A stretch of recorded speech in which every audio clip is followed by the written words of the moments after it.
Virginians have always stood at the crossroads of the fight for freedom.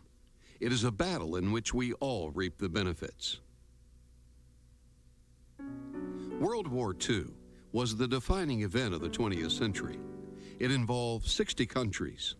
Over 57 million people were killed. The nuclear age was launched, and the United States emerged as the world's most powerful nation. World War II was fought in two major theaters of operation: the North African, Mid-Eastern, and European theater, and to the Far East, the Asiatic Pacific theater.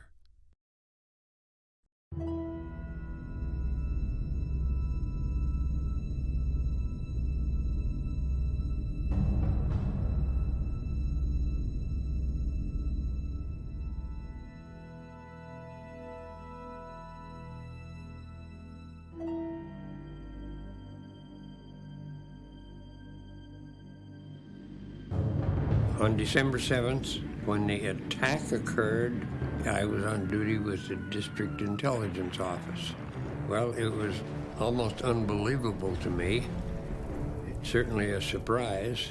We knew we had lost our battleships, which was the core of the Navy at that point, and it was pretty grim.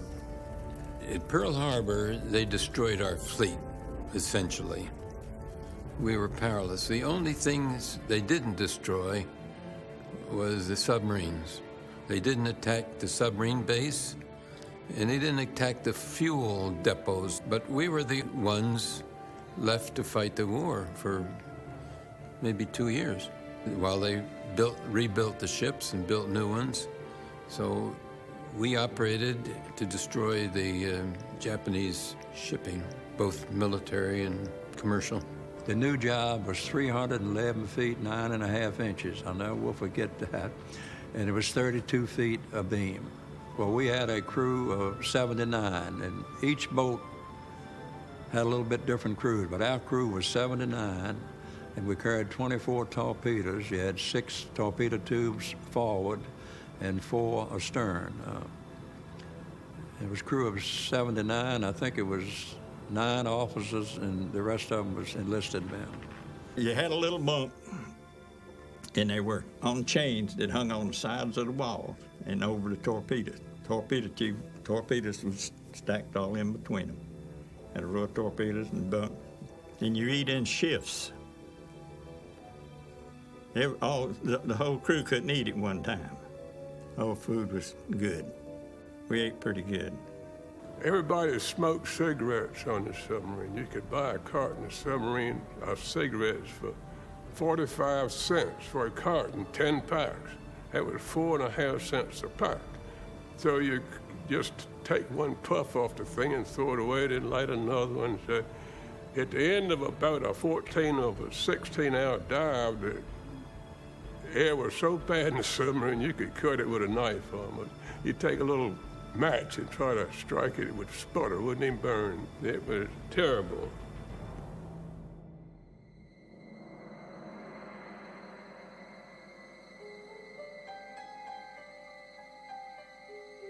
While our submarines deployed, we in the intelligence business became very intimately involved with it. The results they were achieving was very disappointing. The torpedoes were not working.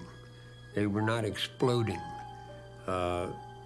We would intercept messages from Japanese ships saying that they had undergone a torpedo attack, but the torpedo passed under their ship, or even in some cases hit their ship and did not explode.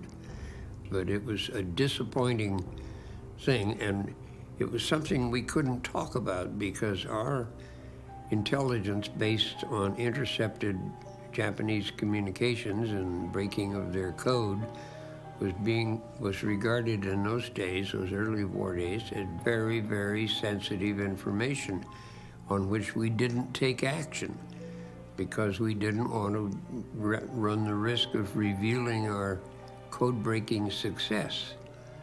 Torpedoes were a terrible problem. You just had to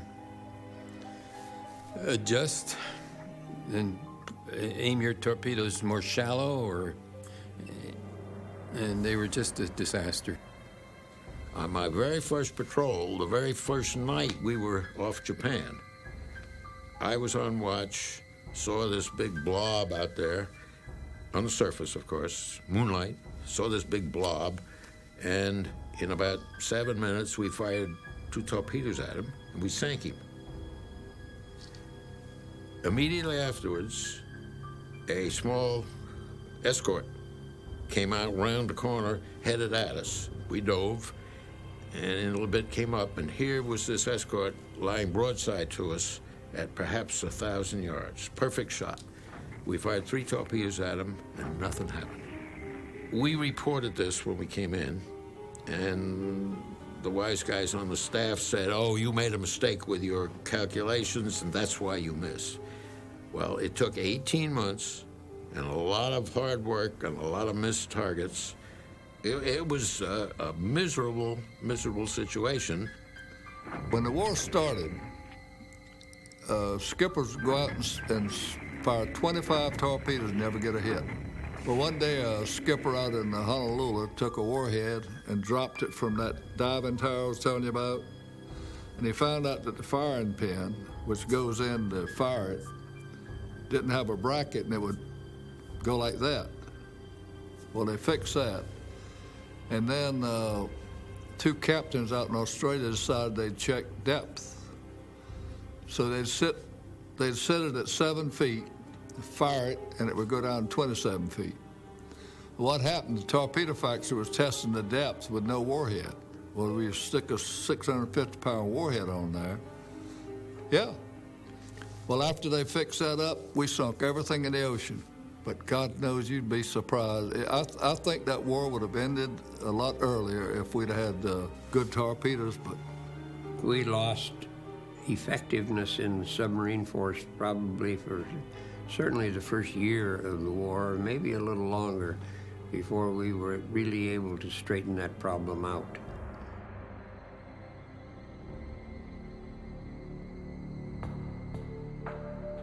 The Pacific Ocean is a tremendously large body of water. It's 1/3 of the Earth's surface. When you're in a submarine, even if you have your periscope up,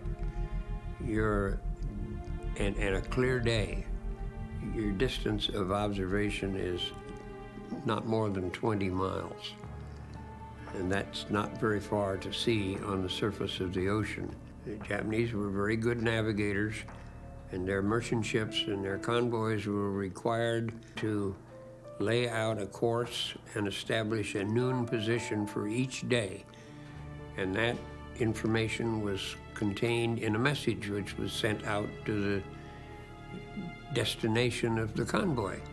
And we would intercept that message, and rather than searching these vast, broad ocean areas, it would enable him to go to a location or go to a position and almost await the arrival of the convoy. Our boat was tested for 400, for operating at 400 foot. And 600 foot was crush depth. And we got knocked down to 517 foot one time by them heavy. They called them heavies. And man, they were loud. We took 280 plus depth charges in 6 war patrols. They were well built.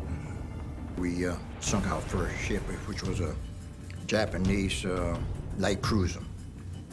We sunk that. The captain fired a spread of 6 torpedoes, and he had a direct hit. We swung around, and he turned tail on it and fired 4 at the destroyer that was coming down on us. Our captain, I tell you, nerves of steel. How we avoided that destroyer and dropping those depth charges, the captain told us the next morning that he went underneath the sinking ship. When they drop a depth charge, you can actually hear it hit the water. You can hear the click, which is the detonator going on. You hear the explosion, and then you hear the water swirling around you. And the closer you hear those noises, the closer that depth charge is, you know. We could all hear the explosion. We went deep and rigged to run silent. That means you turn off all fans, you turn off all air conditioning, you turn off all pumps as far as you can.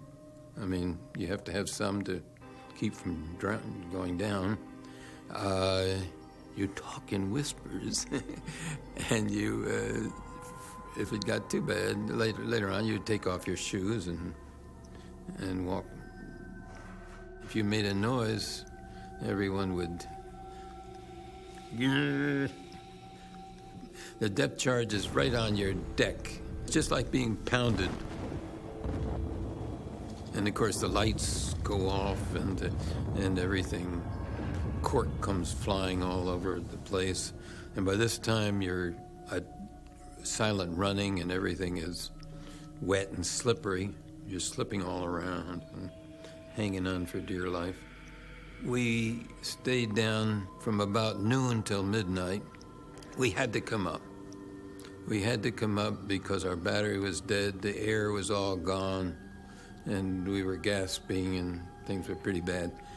So we came up, and fortunately there was a cloud covering the moon, and we put our engines on even before we hit the surface. They turned on the engines and we jumped out of the water and ran as fast as we could, and we got away that time. The escorts picked us up right away and started the depth charges. And when we finally got out from under them, we'd had quite a bit of damage topside done. The lifelines were rattling and things like that. And it was dark. It was midnight. And when we surfaced, I went down on deck to see how much damage had been done. And the first thing I did when I came after the conning tower, I stumbled over this thing and I felt it, and I knew right away it was a depth charge. And I went back up to the bridge and I told the skipper, I said, Captain, we've got a depth charge down on deck. He said, what are you talking about? I said, I'm not kidding, there's a depth charge down there. And what we did, we got a rubber life raft, had them send it up, and we laid it out right next to it. And took 3 of us to lift it into the life raft. And then we inflated it. And then the skipper trimmed down what we call it, but it was thick, the submarine down enough to float this thing off. But in the meantime, the escorts had picked us up again and were shooting at us. And so as we were putting it overboard, we slashed it, hoping it would sink and go off while near them. And then we got the hell out of there. So then when we got into Brisbane, somebody had the nerve to ask us why we hadn't brought it back for them to examine. A bomber caught us on the surface, dropped 2 bombs on us, and of course everything, all the lights went out. It broke every light bulb on the ship and smashed the periscope lens, knocked our antennas down, and everything went out of order. We had no power. We started down at about a 60-degree angle, which is pretty far down. And anyway, the old man, we had no power, so the old man said he ordered everyone to go aft to pull the stern down to straighten it out a little bit. So we all run back as fast as we could. One guy was complaining about someone stepping on his toe. I said, my God, man, here we are about to die, and you're talking about someone stepping on your feet. That's the ideal thing for a night attack. When the moon sets, you go in, you fire, you back off, hit him again, move up, and you get to where you can really see the guy. And then you cut loose on it. Maybe you spread a 2, 3 torpedoes. We go. I remember one time we fired on this one tanker, hit him, and he lit the sky up like it was daylight. And we looked right now, right on the port side where I was a lookout. There was a Japanese escort sitting right alongside of us. They scared the hell out of us, and we scared the hell out of them. They ran one way, and we ran the other. Now, a Japanese submarine also one time fired 2 torpedoes at us. Luckily, they missed. You could hear them coming. Of course, we did a maneuver when they got a bearing of what angle they was coming to you on. We went a little deeper and made a hard flank turn and so forth and so on, but you could hear them go by, two of them. That was scary, more scarier than the depth charges of it. About an hour later, another frigate came out, and by golly, that thing was heading right for us. We had an acoustic torpedo left, but we were told you shouldn't fire these torpedoes unless you get aft the beam of the target. Well, the target was coming right down toward us, and so he fired the torpedo at it. It was coming right for us, and by the time the torpedo apparently turned around, it hit them. They were almost on top of us by the time the explosion went off, and you could hear all this noise and stuff coming down on us. We went deep, and by the time we came up, we got a message saying the war was over. Isn't that amazing? You're not scared, you're a fool. But you have to learn to control that. You have to, you can't let it take away from your job or what you're doing. You have to go ahead and do what you have to do. You have no choice. You have no choice. You just had to go on and try to do everything you can to save the ship, save your life.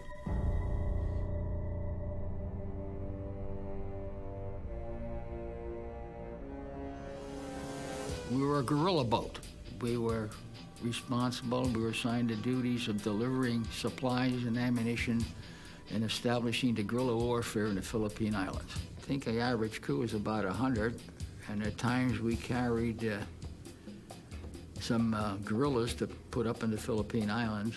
And we carried a lot of supplies, sometimes maybe up to 100 tons of supplies. So we had people running all over the place. We knew what they used to call hot bunking, one in and one out. And at there's times we took, I remember we brought back 84 refugees from the Philippine Islands. Was only rescued around 84 of them, stretcher cases, and some of them were POWs, some of them were civilian. Well, some of them came off the island were civilians. We come into the island, up as close as we could get to the island, and they were transported out by whatever means they could get them from the ground to the ship, and then we carried them aboard ship in the best way we possibly could. We had to get them off the stretchers. We didn't take them down the stretchers. I don't recall too much, but I know they were brought aboard on litters. They couldn't walk. They had a hard time walking and everything else. It was pretty bad. There was women there. We had some children on board. We had, with that group, and then we had POWs. That was prisoners of war. We've seen some good days. We brought some soldiers back, Marines back, and they were glad to get off the boat. We picked up 52 pilots that were down. One of them, they went to pick him up, but they couldn't surface because we were so close to the shore. And he took over the periscope, and they pulled him out at sea so they could surface and take him aboard. We located this pilot, and he looked like he was getting washed into the shore, and they were firing at us from the beach. And so he looked like he was exhausted and wasn't gonna make it and everything. So I grabbed the life ring and swam out and got him and pulled him back in under fire and rescued him, got him aboard. 8 guys on the deck helped get him up. And I received a Silver Star for it. On day work.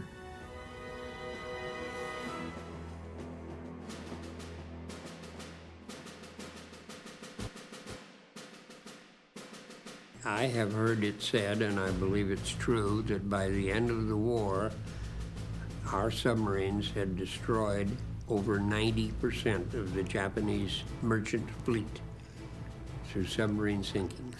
I have an article by a Japanese admiral saying we had no fuel for our cars, we had no fuel for our ships, our people were starving, and the submarines won the war. And we subscribed to that. I'm mighty proud of the fact that less than 2% of the Navy personnel sank 40% of the Japanese warships and 60% of the merchant shipping.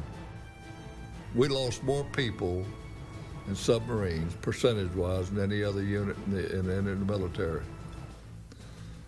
Because we lost 52 submarines, And out of the 52, I think there was only 5 or 6 that was anybody were able to get off of before they were sunk. I always refer to it as my boat. And when I say my boat, I didn't mean the captain's boat or the Navy's boat. It was my boat. Nothing was going to happen to my boat while I was on it.